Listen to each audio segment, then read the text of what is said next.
ఈరోజు దేవుని హెచ్చరిక. దెస్సలోనికలకు రాసిన మొదటి పత్రిక 5వ అధ్యాయం 17వ వచనం. ఎడతెగక ప్రార్థన చేయుడి, ఎడతెగక ప్రార్థన చేయుడి. తండ్రి అయిన దేవుని అందును ప్రభు అయిన యేసుక్రీస్తునందును ఉన్న దెస్సలోనికల సంఘమునకు పౌలు, సిల్వాను, తిమోతి శుభమని చెబుతూ వ్రాస్తూ ఈ పత్రికలో సంఘములోనున్నవారు ఏకముగా ఎలాగున జీవించాలో, లోకములో ఎలా బ్రతకాలో, ఎలాగున విశ్వాసములు ఎదగాలో, ఎలాగున ప్రభువు యొక్క రెండవ రాకడ కొరకు సిద్ధపడాలో, క్రీస్తునందుండి మృతులైన వారు ఎక్కడికి వెళతారో, ఏకరీతిగా వారు ఆయనను ఎలా ఎదుర్కొంటారో ఎంతో స్పష్టంగా బోధించారు.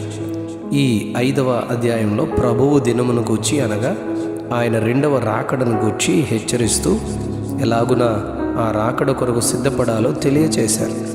విశ్వసించిన మనం చీకటి వారము కాక వెలుగు సంబంధులమని, పగటి సంబంధులమని, ఇతరుల వలె నిద్రపోక మెలకువగా ఉండి మత్తులము కాక రాత్రివేళ దొంగ ఎలాగున వచ్చును అలాగే ప్రభువు దినము వచ్చును గనుక మెలకువగా ఉండాలని, ఆ దినము సమీపించుకొలది విశ్వాస ప్రేమలను కవచము, రక్షణ శిరస్త్రాణము, నిరీక్షణయను శిరస్త్రాణమును ధరించుకొనాలి అంటూ, యేసుక్రీస్తును కలిగిన వారమై మనము రక్షణ పొందుటకే గాని మనలను ఉగ్రత పొందుటకు దేవుడు నియమింపలేదు కనుక మనము మేలుకొని ఉన్నను, నిద్రపోవచ్చున్నను, తనతో కూడా జీవించినట్లుగా ఆయన మృతి పొందారు అని చెబుతూ ఒకరినొకడు ఆదరించుకోవాలని, ఒకరినొకడు క్షేమాభివృద్ధి కలుగు చేసుకోనాలని హెచ్చరించారు.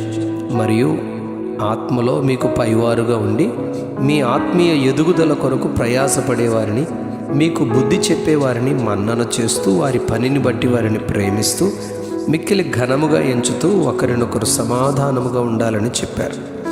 దేవునికి విరోధముగా అక్రమముగా నడుచుకునే వారికి మీరు బుద్ధి చెప్పాలి, ధైర్యము చెడిన వారిని ధైర్యపరచాలి, బలహీనులకు ఓతనివ్వాలి, అందరి ఎడల దీర్ఘశాంతము గలవారై ఉండాలి, కీడుకు ప్రతి కీడు ఎవరికి చేయొద్దు, మనుషులందరి కొరకు మేలైన దానిని అనుసరించి నడుచుకోనాలి, ఎల్లప్పుడూ సంతోషంగా ఉండాలి. ఎందుకంటే ప్రభువు దినం కొరకు, ఆయన రాకడ కొరకు ఆశతో ఎదురు చూచుచు మనలను సాతాను మోసపరచకుండానట్లుగా ఆత్మలో కళంకము లేని వారుగా, నిష్కళంకులుగా, నిందారహితులుగా, దేవుని ఎదుర్కొని వారిగా సిద్ధపడి ఉండాలని అపోస్తలుడైన పౌలు హెచ్చరిస్తూ బోధించారు.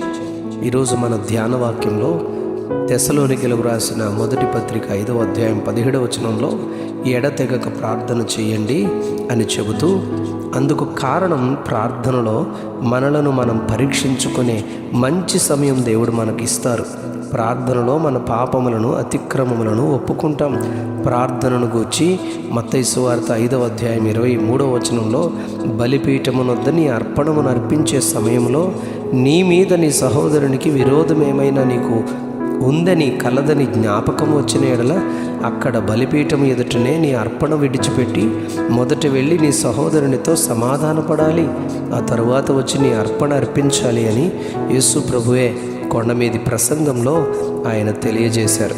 అలాగే ప్రభువు నేర్పిన ప్రార్థనలో మా రుణస్థులను మేము క్షమించి ఉన్న ప్రకారము మా రుణములను క్షమించుమని తండ్రికి ప్రార్థన చేయాలని నేర్పించారు. మన ఆధ్యాత్మిక స్థితిని ఎప్పటికప్పుడు ప్రార్థనలో సరిచేసుకోవాలి, లేకుంటే మనం దేవుని రాజ్యము చేరలేము. మత్తయి సువార్త 5వ అధ్యాయం 44వ వచనంలో మనలను హింసించే వారి కొరకు ప్రార్థించాలి అని ప్రభు చెప్పారు. ఎడతెగక ప్రార్థనను గూర్చి లూకా సువార్త 21వ అధ్యాయం 6వ వచనంలో, జరగబో వీటినెల్లని తప్పించుకొని మనుష్య కుమారుని ఎదుట నిలువబడుటకు శక్తి గలవారగునట్లుగా ఎల్లప్పుడూ ప్రార్థన చేయుచు మెలకువగా ఉండాలని చెబుతారు. కొలస్సీ పత్రిక 4వ అధ్యాయం 1వ వచనంలో ప్రార్థన యందు నిలకడగా ఉండాలి అని, శ్రమ యందు ఓర్పు గలవారే ప్రార్థన యందు పట్టుదల కలిగి ఉండాలని రోమా పత్రిక 12వ అధ్యాయం 12వ వచనంలో చెప్పారు.